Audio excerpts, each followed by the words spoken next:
मीठे में राजमा चावल। ये कहानी शुरू होती है श्वेता के ससुराल से, जहां आज अपनी पहली रसोई की तैयारी करने के पहले वो चूल्हे की पूजा कर रही थी। तभी उसका फोन बजता है। सारी तैयारी हो गई बेटा? याद है ना, आज तेरी पहली रसोई है। आज तेरे हाथ का बना खाना ही सभी के सामने तेरी इमेज बनाएगा। ध्यान रखना श्वेता, जरा भी कुछ 19-20 ना हो, नहीं तो पूरी जिंदगी तेरे ससुराल वाले इसी बात पर तुझे ताना देते रहेंगे, भले ही उसके बाद तू कितना ही अच्छा काम क्यों ना कर ले। कल से तीसरी बार आपने कॉल कर दिया मम्मी। आप फिक्र मत कीजिए, मैं ऐसा खाना बनाऊंगी कि सभी के सभी मेरे हाथ के खाने की दीवानी हो जाएंगी। देख लेना मम्मी। अच्छा तो बनाना बेटा, पर ज्यादा मत बनाना। पता चला कि ये लोग हर रोज मेहमानों को बुला बुला कर बिठाने लगे और तुझे सबका खाना बनाना पड़ गया। समझ गई मम्मी। अच्छा खाना बनाना है पर कम क्वांटिटी में, जिससे सबका दिल भी जीत लूं और किचन के खाने का प्रेशर भी मुझ पर ना आए। और मैगजीन में पढ़ पढ़ कर श्वेता सभी के लिए खाना बनाती है। मेरे ट्राइड एंड टेस्टेड राजमा चावल। इसे खाकर अगर प्रेम जी के घर वाले मेरे हाथ चूमने पर मजबूर ना हो गए तो मेरा नाम भी श्वेता नहीं। श्वेता बाहर जाकर सभी के लिए खाना परोसती है और एक तरफ खड़ी हो जाती है। पता नहीं कैसा खाना बनाया है भाभी। आज 2 साल में पहली बार कोई मुझे खाना परोस रहा है। जैसा भी होगा मेरे लिए तो बहुत अच्छा होगा, तू घबरा मत। पर जैसे ही सभी एक एक करके राजमा चावल खाना शुरू करते हैं, सभी का मुंह बनता जाता है। ये तूने क्या बनाया है बहू? और भी है क्या?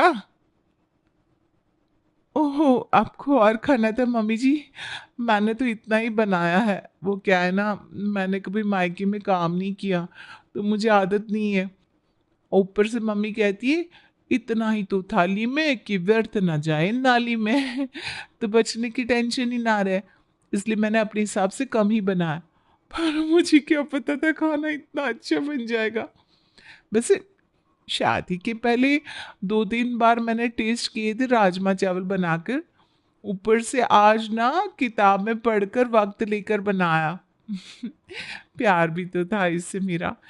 पर सच कहूँ तो मुझे ना बड़ी घबराहट हो रही थी मम्मी जी कि आप लोगों को पसंद आएगा कि नहीं। पर देखो मेहनत रंग लाई। बड़े बहू, सुबह का नाश्ता बचा है क्या?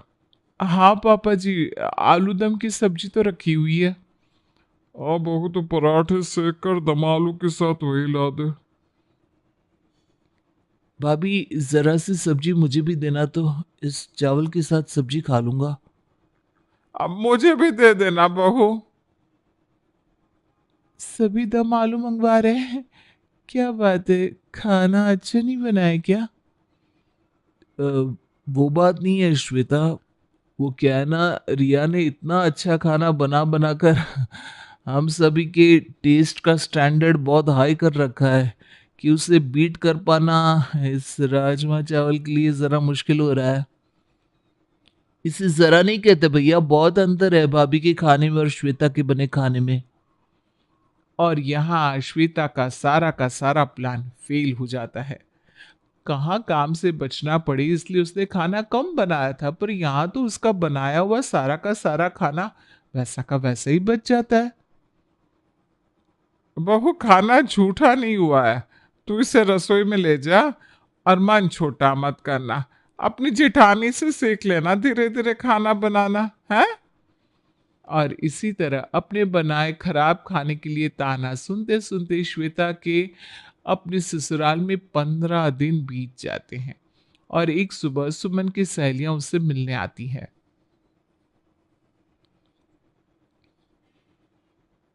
अब तू ये नहीं कह सकती वृंदा कि तुम मुझसे मिलने आई हो। ये क्या है कि तू ये देखने आई है कि मैं तेरी बेटी को ना करने के बाद मैं अपने प्रेम के लिए कैसी लड़की लेकर आई हूं, है ना? झूठ तो नहीं बोलूंगी सुमन। मैं तो यहाँ तेरी बड़ी बहू के हाथ का खाना खाने आई हूँ। अरे तू इतनी बड़ी होने के बाद भी मेरी बहू के हाथ का खाना खाने आई है? वो कहते ना सुमन, पेट के आगे सब कुछ माफ करना पड़ता है। नमस्ते आंटी जी।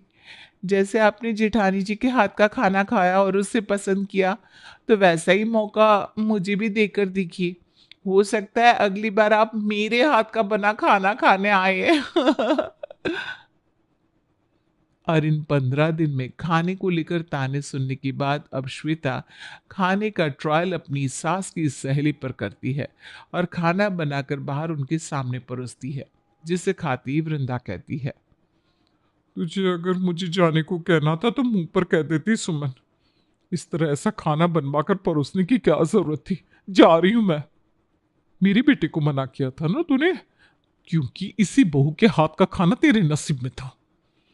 अपने खाने की इतनी बेइज्जती सुनने के बाद श्वेता अपने कमरे में जाकर चुपचाप बैठ जाती है। हद होती है किसी चीज की। जिस दिन से आई हूं सब बस मेरे बनाए खाने की बेइज्जती करते जा रहे, और खाना बनाने के बदले घर की बाकी सारी ड्यूटी मुझ पर थोप दी गई है। झाड़ू पोछा बर्तन कपड़े कम होते हैं क्या? उससे अच्छा मैं एक बार में खाना ही बना लेती। तभी श्वेता को हॉल से अपने ससुर की आवाज सुनाई देती है। अब तो हमारे स्नेहा के पराये होने का वक्त आ गया सुमन जी। आज मेरे पुराने दोस्त विमल से मुलाकात हुई। बात तो लगभग पूरी हो गई है। बस अब वो स्नेहा को देखने आएंगे।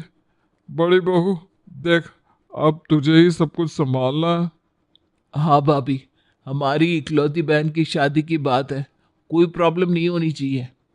ऐसे भी हमारी रसोई आप ही संभालती है, पर कल जरा और ध्यान रखिएगा। आप सब निश्चिंत हो जाइए, सब हो जाएगा। और फिर पूरा परिवार लड़के वालों के आने की तैयारियों में लग जाता है और विमल जी का परिवार विनोद के घर पहुंच जाता है। आइए आइए अंकल जी, हम सब आप ही का इंतजार कर रहे थे।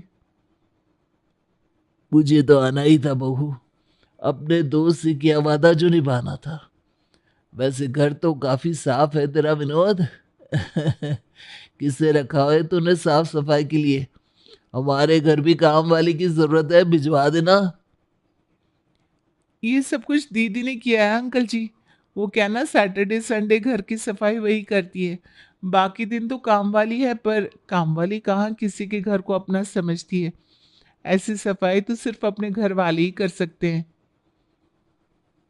वैसे मुझे अपनी बहू से कोई काम नहीं करवाना, पर मानना पड़ेगा स्नेहा काम बहुत अच्छा करती है। घर देखने आए हम यहाँ कि लड़की को देखने? पापा स्नेहा को बुलाइए ना। विमल लड़की वालों को स्नेहा को बाहर बुलाने के लिए कहता है। रसोई से नाश्ते की ट्रे लेकर स्नेहा बाहर सभी के सामने आती है। ये नाश्ता भी स्नेहा दीदी ने बनाया है। सुबह से उठकर आप लोगों के आने की तैयारी में लग गई थी दीदी। लड़की खाना कैसे बनाती है इससे क्या मतलब है भाभी? मुझे तो लड़की के मन को देखना है। मैं स्नेहा से अकेले में कुछ बात करना चाहता हूँ। ये तो हद हो गई। इस लड़की को तो किसी बात से मतलब ही नहीं है। ऐसे में मैं भाभी का नाम कैसे खराब करूंगी? कमरे में जाकर विवेक स्नेहा से बातें करता है और दोनों मुस्कुराते हुए कमरे से बाहर आते हैं। अब हमें लंच कर लेना चाहिए, नहीं विवेक? और वैसे भी लंच में तुम्हारे फेवरेट राजमा चावल हैं। वॉट? ओ माई गॉड, राजमा चावल? अगर किसी को मुझसे दोस्ती करनी हो तो मुझे बस राजमा चावल खिला दे, और अगर दुश्मनी करनी हो तो बेस्वाद राजमा चावल। ये सुनते ही श्वेता अपना दिमाग चलाना शुरू कर देती है। सुबह से तो आप ही काम कर रही हैं भाभी, आप बैठिए, मैं जाकर खाना लगाती हूँ। और फौरन रसोई में जाकर श्वेता राजमा में चीनी डाल देती है। अब ये मीठे राजमा खाकर विवेक इस रिश्ते के लिए मना कर देगा।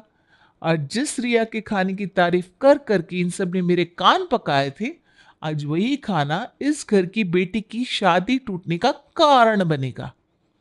श्वेता कुछ देर बाद बाहर टेबल पर खाना लगाती है। माना आप लोगों को अपनी बहू से खाना नहीं बनवाना, पर फिर भी मैं बता दूं, ये राजमा चावल भी हमारी दीदी ने बनाए हैं। भले मैं अपनी बीवी से कोई काम ना करवाऊं, पर हफ्ते में एक दिन राजमा चावल जरूर बनवाऊंगा भाभी। और जैसे ही विमल राजमा चावल का पहला निवाला अपने गले के नीचे उतारता है, ये ऐसा राजमा चावल किसने बनाया, सच बताइए, सच बताइए बहन जी। रिया तो कभी खाना खराब नहीं बनाती, क्या कहूँ, दोनों तरफ से फंस जाऊंगी। अब हमारी स्नेहा ने ही बनाया है भाई साहब, कोई गलती हो गई है क्या? दिल करता है जिसने ये राजमा चावल बनाया है उसके हाथ चूम लूं। ये रिश्ता तो मेरी तरफ से पक्का पक्का पक्का है आंटी जी, मेरा मतलब है मम्मी जी। चखा आपने राजमा चावल? हैं? मेरा मतलब अच्छे लगे आपको राजमा? कुछ स्पेशल नहीं लगा? मेरा खुद का रेस्टोरेंट है बेटा, पर अपने रेस्टोरेंट में भी ऐसे राजमा चावल खाने का अवसर मुझे नहीं मिल पाया। एक कसर मेरे जीवन में अच्छे राजमा चावल को खाने की बाकी थी, हमारी होने वाली बहू ने यह भी पूरी कर दी। और शादी का नेक करने के बाद लड़के वाले अपने घर लौट जाते हैं। आज तुम नहीं रहती ना प्रिया, तो ये रिश्ता नहीं हो पाता। देखा नहीं कैसे तुम्हारे बने राजमा चावल को खाकर लड़के वालों ने फट से हाँ कर दी। खाने में तो खाना, हमारी बहू का खाना। और श्वेता सर पीट लेती है। मोहन की बीवी शांति बड़ी ही तेज तर्रार और चालाक थी। वो किसी भी सूरत में अपने सास ससुर को देखना नहीं चाहती थी। बेटा, इस साल तो दिवाली हम सब साथ मनाएंगे ना? पिछले 2 साल से तुझे नहीं देखा, बहुत मन कर रहा है बेटा तुझे देखने का। अब हाँ हाँ माँ, क्यों नहीं, मैं शांति से बात करके बता देता हूँ। बेटा बीवी से बात करता है। शांति, मैं आज दिवाली के लिए घर जाने की टिकट करवा लेता हूँ। वो क्या है ना, माँ कह रही थी कि इस बार दिवाली में हम लोगों को घर जाना है। 2 साल हो गए है ना। हाँ, क्या हुआ 2 साल हो गए तो? हाँ, अरे शादी के भी 2 साल ही हुए हैं। और माना ये किराए का मकान है, लेकिन पैसा तो इसी घर में रहकर कमा रहे हो ना, तो पूजा नहीं करोगे यहाँ? वहां चले जाओगे जहां से ना कुछ लेना है ना देना, ऊपर से आने जाने का खर्चा अलग से। हाँ, बोल तो सही रही हो, खर्चा तो बहुत ही है। खैर छोड़ो, मैं मना कर देता हूँ। थोड़े दिन बाद पिता का फोन बेटे के पास आता है। बेटा, इस बार स्कूल से जो पैसा मिला था, सैलरी, वो माँ की दवाई में खर्चा हो गया। माँ की आँख का ऑपरेशन हुआ है, तो कुछ पैसे और भेज देता। ठीक है पापा, मैं कल भेजता हूँ। शांति, पापा को पैसे भेजने हैं, किस वाले बैंक से भेजूं? वो क्या है ना, माँ के ऑपरेशन में पापा की सारी सैलरी लग गई है, तो थोड़े पैसे मांग रहा है। वाह जी वाह, तुम भी ना सही हो, पैसे मांगे और तुम डाल भी रहे हो। अरे बोलो कि पैसे नहीं है। वैसे रहने दो, तुमसे तो कुछ होगा ही नहीं, कल मैं ही बात कर लेती हूँ। अगले दिन बहू ससुर को फोन करती है। कैसे हैं पिताजी? वैसे होंगे अच्छी। अच्छा, ये बता रहे थे कि आपने कुछ पैसे मांगे हैं। हाँ बहू, वो इस महीने ना जरूरत थी। मेरे और मोहन के बीच बात हो गई है। अच्छा, तूने कैसे फोन किया? सास का इतना बड़ा ऑपरेशन हुआ, तब तो कोई खोज खबर ली नहीं तूने। बस पिताजी, आपकी यही कमी है कि आप बात कम और ताने ज्यादा देते हैं। और ये क्या, आपकी बेटे और आपके बीच की बात है? अरे आप तो जानते हैं कि शहर में खर्चा कितनी मुश्किल से निकलता है, कहां से लाएंगे ये आपके लिए पैसा? और पता था कि इस महीने ऑपरेशन है, तो थोड़ा थोड़ा पहले से नहीं बचाना चाहिए था क्या? देख बहू, ज्यादा बोलने की जरूरत नहीं है। वैसे भी मेरी सबसे बड़ी गलती थी कि मैंने तुझे अपने घर की बहू बनाया। बस पिताजी, बस कम बोलिए तो आपके लिए अच्छा होगा।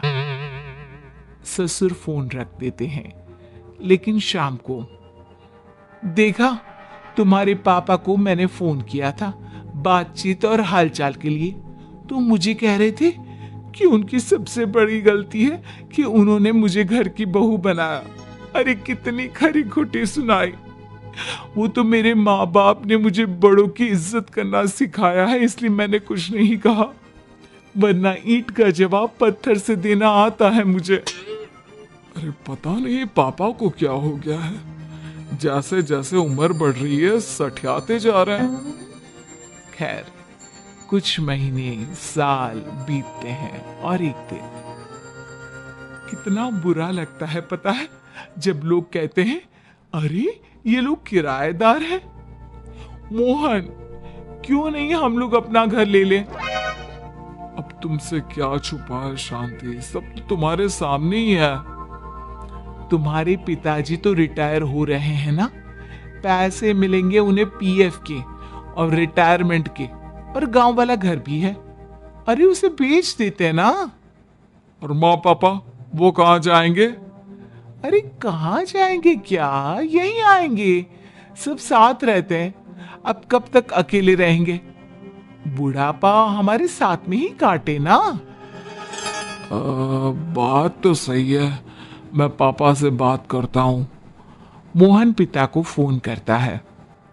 किसी भी हालत में मैं ये मकान नहीं बेचूंगा और ना ही एक भी पैसा दूंगा, और तुम्हारे पास आकर रहने का तो सवाल ही नहीं। तुम लोगों का कोई भरोसा नहीं है। मोहन शांति को सारी बात बताता है। और क्या कह रहे थे वो? वही कि मकान तो उनके मरने के बाद ही बिकेगा और वो तुम्हारे साथ नहीं रह सकते। और वो तो अभी मरने से रहे। खैर चलो मैं ही बात करती हूँ।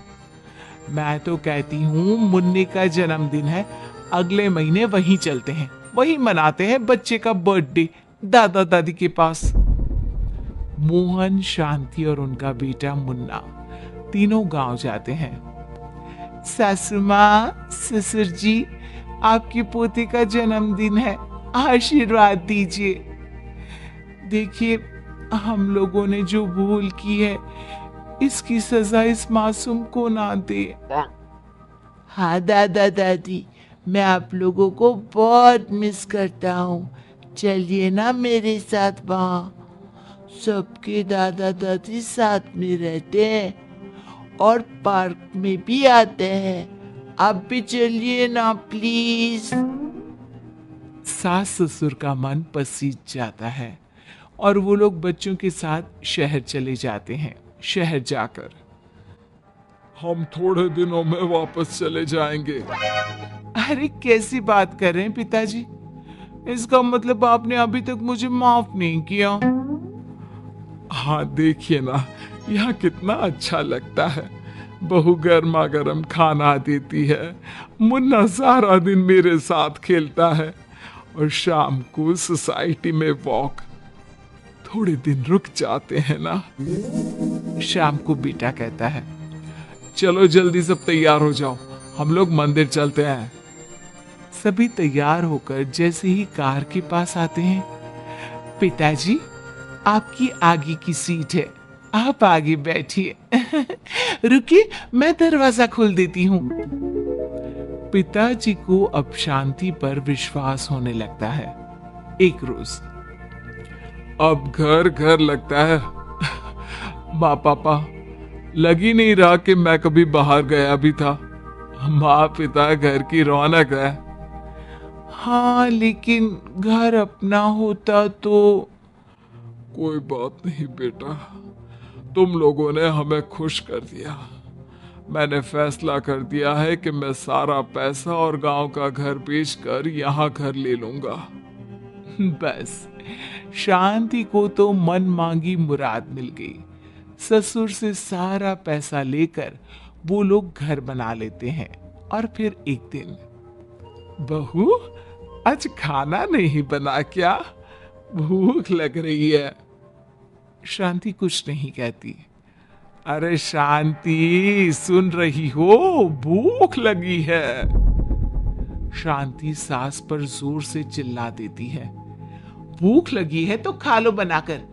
अब क्या नौकरानी पाली है जो किसी भी वक्त बनाकर खिलाए? अपनी भी जिंदगी होती है। सास को शांति की बात पर झटका लगता है। अब शांति और मोहन कहीं घूमने भी जाते तो माँ बाप को लेकर नहीं जाते। बेटा, काफी दिन हो गए घर पर रह रहकर ऊब हो रही है। अरे तो क्या कर सकते हैं, बाहर कितनी गर्मी है, घर पर ही रहने में भलाई है पिताजी। एक दिन शांति ससुर जी के कमरे का एसी बंद कर देती है। फ्री की बिजली नहीं है जो सारा दिन एसी चलता रहे। अरे लेकिन बहू, गर्मी कितनी है, तुम्हारे कमरे का एसी भी तो चल रहा है। वाह जी वाह, बस इसी में रह जाना। मेरे कमरे में छोटा बच्चा है। अरे तो उसे हमारे कमरे में भेज दो ना। नहीं, मैं आप लोगों के पास नहीं आऊंगा। मैं मम्मी के पास रहूंगा। आप लोग गंदे हैं। अब ससुर को याद आता है कि कैसे कैसे करके बेटे और बहू ने उन लोगों से पैसे लेने के लिए अच्छा व्यवहार करने का नाटक किया था। लेकिन कहते हैं ना, अब पछताए होत क्या जब बहू चिड़िया चुग गई खेत। अब एहसास होता है कि हर किसी को अपने बुढ़ापे का सोच कर रखना चाहिए।